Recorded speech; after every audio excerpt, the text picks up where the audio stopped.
Ja, moin zusammen. Neues Video von Automobil Depression und jetzt ist wirklich ziemlich viel depressive Stimmung angesagt. Eigentlich dürften wir mit diesem Auto gar nicht stehen, weil da steht nämlich Müllabladen verboten und es wird bis zu 100.000 Euro Strafe kosten, wenn wir hier lange stehen. Non più tra i farfalloni amoroso, notte e giorno di torno girano.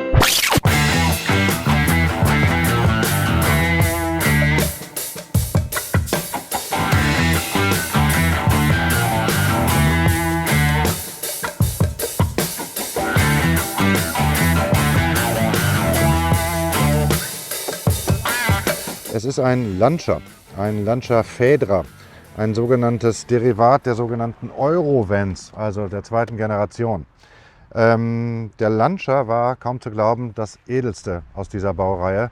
Die teilten sich das auf mit Citroën, also Citroën Peugeot und Fiat und Lancia, also die beiden PSA und heute Stellantis waren daran beteiligt, dieses Auto zu entwickeln.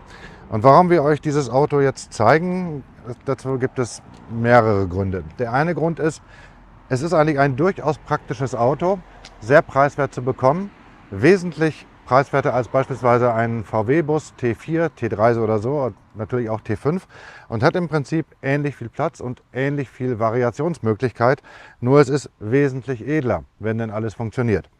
Das tut es bei diesem Auto nicht, das kann ich euch schon verraten. Was denn noch funktioniert, das zeige ich euch gleich, was nicht funktioniert auch.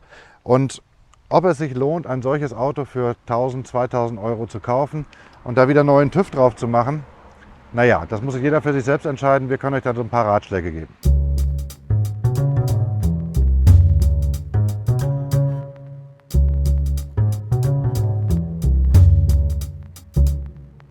Genau, fangen wir an mit Lancia. Also ich rede ja gerne immer über die großen alten Marken. Lancia gibt es nicht mehr. Es gibt jetzt noch irgendwie so eine Elektrokiste, die wird unter dem Namen Lancia gebaut. Das wird irgendwie so ein chinesisches Ding sein. Aber Lancia hörte auf zu existieren, glaube ich, vor 8, 9 Jahren. Da war Schluss. Da haben die nur noch Derivate von Chrysler gebaut. Den Voyager und diesen 300C, der dann ein Lancia Thesis, glaube ich, oder Thema oder sowas, als Edellimousine auf den Markt kam. Der Fedra war wie gesagt auch ein Derivat von mehreren Autos, aber er ist eigentlich ganz spannend. Das geht schon damit los, dass diese Schiebetüren, die ausgetrocknet praktisch sind, sogar elektrisch sind. Und das funktioniert. Und man konnte hier bis zu 6, 7, 8, 9, 8 Menschen reinpacken, wenn man die Sitzausstattung drin gelassen hat, was bei diesem Auto nicht der Fall ist. Weil der diente jetzt bis zum Schluss noch so als Transporter, als Campingmobil und als alles Weitere. Genau. Die geht dann auch elektrisch wieder zu. Ja, Lancia war eigentlich eine ausgesprochen tolle Marke. Das war die absolute Edelmarke der Italiener. Das war sowas wie Mercedes, Bentley, Rolls-Royce. Die haben vor dem Krieg wahnsinnig tolle Autos gebaut, hatten das erste Auto mit einer selbsttragenden Karosserie, der Lancia Lambda in den 20er Jahren. Und es ging dann um interessante Motorenkonstruktionen, Transaxelprinzipien und so weiter und so fort. Die Marke existiert leider nicht mehr und bis zum Schluss war sie jetzt auch nicht mehr so wahnsinnig aufregend, wie wir an diesem Fedra sehen. Dennoch gibt es hier zahlreiche Luxusgeschichten, die auch in den 2000er Jahren bei vielen, vielen Autos überhaupt nicht Standard waren. Hier gab es das sogar serienmäßig. Das zeige ich euch jetzt.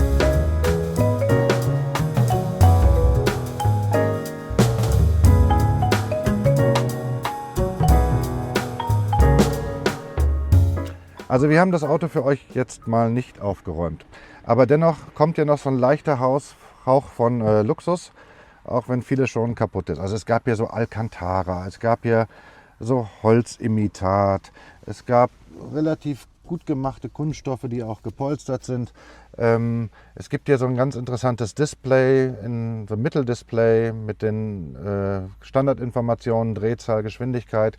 Wenn man die Zündung anmacht, hatte man hier in der Mitte ein Navigationssystem, ist natürlich längst überholt, eine Klimaautomatik, ein kleines Soundsystem mit CD-Wechslern, USB-Anschluss gab es damals noch nicht. Genau solche Geschichten, also das war schon sehr einzigartig. Was dieses Auto auch auszeichnete, waren unglaublich viele Ablagemöglichkeiten. Hier in der Mittelkonsole, die wie in so einem Flugzeug sozusagen noch Staummöglichkeiten bot. Oder man konnte hier was aufmachen, schwuppt, und da hatte man nochmal 1000 Sachen, die man hier reinstecken konnte. Das war wirklich wahnsinnig praktisch. Also wesentlich praktischer, als das VW beispielsweise beim T4 gemacht hat. Da gab es das nämlich nicht, solche tollen Ablagemöglichkeiten.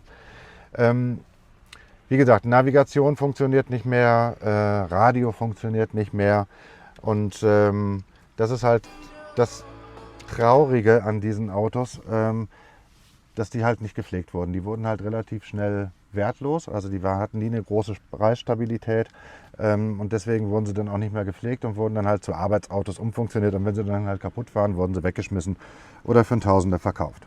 Dieser hat überlebt, der ist glaube ich Baujahr 2004, hat einen Vierzylinder Dieselmotor, einen Direkteinspritzer mit so um die 120 PS, was normalerweise reicht, um gut voranzukommen. Die waren auch relativ sparsam. Bei diesem jetzt ist das Abgassystem ausgefallen, so deutet er zumindest hier im Display an, also Partikelfilter wird verstopft sein. Das ist die erste Sache, was macht man da? Also man kann erstmal auslesen, ja, dazu haben wir immer mittlerweile so ein Ding hier bei, so ein Laptop. So, dann ist eine Software drauf und das ist dieser Stecker für das USB, den jedes Auto aus diesen Baujahren auch hat. Das empfehle ich euch übrigens generell, wenn ihr euch so für Autos interessiert, aus den Anfang der 2000er Jahre bis Mitte der 2000er Jahre. Da kann man schon einigen Stress abbauen. Da gibt es noch so Spezialsysteme, die nur die Hersteller haben. Aber man kommt so in die Grundgeschichten, kommt man hier auch mit diesem System rein. Und das zeigt dann an, wo es denn hapert. Und dann kann man weiter gucken. Und das ist halt sehr mühselig. Das habe ich euch ja schon beim Volvo erzählt. Das ist natürlich auch beim Lancia der Fall. Wird auch beim Mercedes und bei allen anderen Autos aus diesen Baujahren der Fall sein. Ob sich das hier noch lohnt? Ehrlich gesagt, ich glaube nicht. Also Partikelfilter ausbauen heißt das jetzt hier. Den bestenfalls zum Reinigen geben, wenn der gereinigt werden kann, wieder einbauen oder gucken, ob es einen neuen gibt. Wie viel das kostet, das kann ich euch jetzt nicht sagen aus der Lameng heraus. Aber es wird sicherlich relativ viel Geld immer in Anspruch nehmen. Wenn man das nicht selbst kann, muss man es halt in die Werkstatt bringen und so weiter und so fort. Dieses Auto hat jetzt gut 200.000 Kilometer gelaufen. Es fährt noch. Es schaltet auch noch und es ist ein Fünfganggetriebe. Allerdings ist es natürlich so, dass diese Autos, also zu Lancia braucht man nicht mehr gehen, die gibt es nicht mehr, zu Fiat auch nicht mehr. Auch Citroën Peugeot hat nichts mehr für dieses Auto, fast nichts mehr. Man muss also wirklich auf die Schrottplätze gehen, um sich da irgendwas zu holen oder irgendwas nachbauen. Also es gab hier zum Beispiel das Problem, dass das Schaltgestänge kaputt war. Und da gab es so eine kleine Buchse, ein Pfennigartikel, der aber nicht mehr zu erwerben war. Und das hieß also, dass man hier jetzt irgendwie was fummeln musste, um das wieder hinzukriegen. Das schaltet jetzt nicht exakt, aber es geht noch. Ja, und das ist doch hier, das brachte uns so ein bisschen auf die Idee, euch dieses Auto mal zu zeigen, weil das ist wirklich fast so viel Platz wie in einem T4. Und ein T4, ich meine, ein guter kostet heute 10, 11, 12, 13, 14, 15.000 Euro, je nach Ausstattung, von den Kaliforniern mal ganz zu schweigen. Und die sind jetzt auch nicht so wahnsinnig dolle, also die haben auch sehr viele Probleme. Und hier hat man halt für 2.000, 3.000 Euro, vielleicht findet man auch einen guten für 5.000 Euro, unheimlich viel Platz. Ganz tolle Gimmicks, also wie diese Schiebetüren, die elektrisch sind. Gut, elektrisch braucht man sie nicht, aber er hat 2 Türen, serienmäßig. Das ist gerade, wenn man Kinder hat, ungemein praktisch, weil man auch auf engen Parkplätzen die Kinder einfach mal so rauflaufen lassen kann. Man kann hier drin schlafen. Hier ist eine Ladefläche von weit länger als 2 Metern. Also selbst ich könnte da drin pennen. Und es gab sogar Versionen, die hatte 2 Schiebedächer, so 2 Glasdächer. Das gab es bei VW gar nicht. Das ist auch eine tolle Sache, weil man dann hier Licht hatte und Luft reinlassen konnte und so weiter und so fort. Also das ist eigentlich ein praktisches Auto. Und was an diesem Auto, das habe ich jetzt eben gemerkt, als ich über dieses fürchterliche Kopfsteinpflaster gefahren bin, der hat noch ein relativ straffes Fahrwerk. Wundert mich, aber das geht ganz gut. Also der ist auch ganz nett zu fahren. Also es ist jetzt keine Wanderdüne.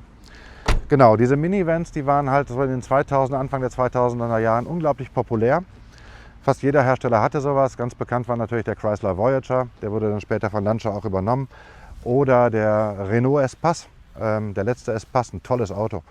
Auch vom Design, wie ich finde. Das werden wir euch auch noch mal vorstellen. Oder dann hier halt, wie gesagt, diese Eurovans in der High-End-Version als Lancia. Phaedra hieß er. Guckt euch allein diese Leichtmetallfelgen an, wie liebevoll die gemacht sind. Mit noch einem extra Chromdeckel, ja. Also da hat man sich schon wirklich Mühe gegeben, auch Liebe zum Detail. Und das sieht man bei diesem Auto an allen Ecken und Kanten. Schwachpunkte aller dieser Autos sind zum Beispiel diese Scheinwerfer. Das ist TÜV-relevant. Das ist Plexiglas. Da war früher ab Werk so eine Schonschicht drüber. Die ist halt durch das viele Waschen, durch Sonnenlicht und so weiter weg. Jetzt gibt es die Möglichkeit, diese Dinger zu polieren. Es gibt auch so Tools, dass man da wieder neuen Lack auftragen kann. Das muss für den TÜV gemacht werden, zumal das auch Xenon-Scheinwerfer sind. Das heißt, die blenden jetzt ungemein oder verstreuen das Licht ganz komisch, dass man kaum noch was sieht. Das ist der Fedra der ersten Generation. Ich glaube, ab 2006 gab es irgendwie so ein Facelift. Da gab es irgendwie einen neuen Grill, anders abgestimmte Motoren bis zu 170 PS. Immer nur Vierzylinder, fast ausschließlich Diesel. Ich glaube nur Diesel. Und damit war das Auto wirklich, wirklich praktisch. Ja, diese Minivans gibt es heute gar nicht mehr. Also es gibt, glaube ich, meines Wissens keinen einzigen mehr, der noch hergestellt wird. Die sind abgelöst worden durch diese, wie ich finde, strunzdoofen SUVs, die sie jetzt alle bauen, gerade auch elektrische. Man kommt ja an SUV nicht mehr vorbei. Mich hat dieses Fahrzeugkonzept nie begeistert. Das fand ich toll. Also wenn man 2 Kinder hat, einen Hund und gerne in Urlaub fährt oder mal ein Fahrrad mitnimmt oder ein Surfbrett oder so, dafür waren diese Autos einfach ungemein praktisch. Der Trend kam natürlich wie so vieles aus den USA damals und war, wie ich fand, ein toller Trend. So, ein leider großes Problem bei diesen Eurovans ist tatsächlich auch noch Rost. Also das ist ja bei vielen Autos der 2000er Jahre eigentlich kein Thema mehr. Hier ist es ein Thema, und zwar ist das hier im Schwellerbereich. Hier sieht man schon hier oben, da kommt es durch. Der ist hier auch schon mal behandelt worden. Also die Schweller sind rostempfindlich und diese Kanten hier unten drunter, das ist das, so, was ich konkret weiß. Das ist auch immer wieder ein TÜV-Problem. Also viele sind hier schon in diesem Bereich geschweißt worden. Liegt wahrscheinlich auch daran, dass die Konservierung nicht allzu gut war und dass diese Autos halt auch nicht wirklich gepflegt wurden. Nicht? Das waren also dann irgendwann in 4., 5. Hand so Nutzfahrzeuge, wie dieses Jahr auch. Und dann hat man halt nichts mehr gepflegt. Das ist halt das Problem. Also achtet darauf, ob die Schweller gesund sind. Guckt einfach drunter. Nimmt es am besten auch nochmal hoch. Fahrwerksteile und sowas ist, glaube ich, kein Problem. Das bekommt man alles. Naja, und Schweller muss man dann halt irgendwie schweißen. Ob man Ersatzschweller noch kriegt, ich kann es mir nicht vorstellen. Aber wie gesagt, passt auf mit Rost hier gerade im unteren Bereich. Passiert durchaus. So viel zum Lancia Fedra. Mehr kann man über dieses Auto auch eigentlich nicht sagen. Wie gesagt, Probleme, Ersatzteilversorgung. Verarbeitungsqualität nicht optimal. Vieles ist gut, vieles nicht. Das hast du bei allen Herstellern. Wie gesagt, Ersatzteilversorgung ist mittlerweile Knirsch.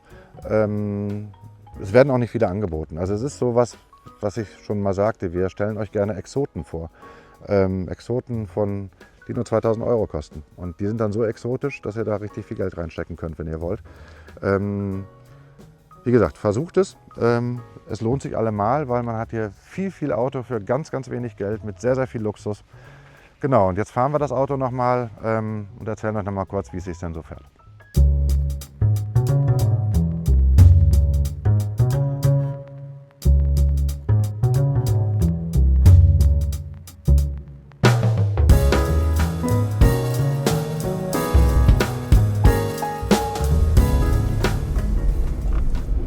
So, positiv bei dem Auto, was zunächst auffällt, ist, dass man hier wirklich toll drin sitzt. Man hat sehr, sehr bequeme Sitze. Selbst der Fahrersitz, der schon mal irgendwie von so einem Pseudosattler aufgepolstert wurde, ist noch bequem. Ursprünglich gab es so Alcantara-Sitze, es gab auch Vollleder. Also es gab fast alles in diesem Auto. Selbst die Klimaanlage funktioniert. Der Auspuff macht mächtige Geräusche. Also wir hoffen mal, dass der Auspuff-Endtopf jetzt nicht abfällt während unserer Drehfahrt hier. Genau, also der Partikelfilter ist dicht, das merkt man. Das Auto hat kaum noch Leistung. Ja, also es hat jetzt auch nicht übermäßig Leistung. Ich glaube so um die 120 PS. Das ist für so ein schweres Auto jetzt auch nicht wahnsinnig viel, aber das merkt man, also da ist dringend Handlungsbedarf angesagt. Der braucht jetzt auch TÜV. Also für den TÜV, wie gesagt, der angesprochene Rost, Partikelfilter, Abgassystem, Elektronikkomponenten, mal gucken. Ansonsten macht der Motor eigentlich noch einen ganz guten Eindruck. Er springt auch bei tiefen Temperaturen sofort an. Das funktioniert alles nach gut. Hier die Spiegelverstellung geht auch nicht mehr. Also die ganzen elektronischen Geschichten, ja, die muss man alle überprüfen. Und wie gesagt, das kann einen in den Wahnsinn treiben, weil das hat das Auto hier ohne Ende Elektronik und tolle Gimmicks und so weiter und so fort. Was ich toll finde nach wie vor sind diese ganzen Ablagefächer. Man kann hier einfach eine Brille reinschmeißen oder man macht jetzt hier während der Fahrt schnell das Portemonnaie rein, zack, zu. Das ist schon toll. Hier kann man so Flaschen reinstellen, größere sogar. Also hier, die werden leider nicht gekühlt, aber trotzdem. Also das war schon sehr durchdacht. Hier ist wie in so einem Airbus noch so eine Schalterleiste. Hier kann man die Türen, wenn man steht, elektrisch öffnen an diesen Schaltern und hier kann man ihn verriegeln. Der hat auch eine automatische Verriegelung während der Fahrt. Das kann man auch alles einstellen. Also hier ist schon, ja, hier war schon sehr, sehr viel Noblesse drin. Das ist der Auspuff. Also es ist noch dran. Jetzt fahren wir über diese ganz schlechte Straße. Und erstaunlich ist, wie das Fahrwerk hier noch einigermaßen ohne Bollern rüberkommt. Das scheint also noch straff zu sein. Da wurde wohl mal vor kurzem noch mal was dran gemacht. Naja, ansonsten ist das halt ein grundpraktisches Auto wie ein Eimer. Ne? Man kann halt alles damit machen, was man braucht. Also man kann halt alles reinpacken, was man hat. Man kann ihn zum Wochenende als Schlaflager nutzen. Man kann ihn für die Kinder zum Sport nutzen. Man kann Fahrräder rein, drauf, überall ranpacken. Das ist also wirklich ein super praktisches Auto. Und mein Tipp wäre, also den würde ich jetzt nicht mehr übernehmen, aber vielleicht findet man auch einen, der wenig Besitzer hatte, gut gepflegt wurde und dann vielleicht 5.000, 6.000 Euro kostet. Das ist so das Maximale, was man für so ein Auto, glaube ich, ausgeben muss. Und dann hat man wirklich ein unglaublich praktisches Auto für relativ wenig Geld, wie ich finde, fürs Leben. Mit niedrigem Verbrauch. Partikelfilter waren übrigens serienmäßig. Also man kommt noch in jede Innenstadt rein. Verbrauch ist so 8, 9 Liter Diesel, auch okay. Und auf Langstrecken kann man hier bei 130 ein Tempomat reinsetzen. Das war sogar Serie. Naja, also was will man mehr? Also durchaus zu empfehlen. Also es muss nicht immer T5, T4, T6, T7, T19 sein. Es muss nicht VW, Mercedes sein. Es kann auch mal so ein Lancia sein. Guckt euch doch einfach mal um, wenn euch sowas interessiert. Den würde ich ja nicht mehr nehmen.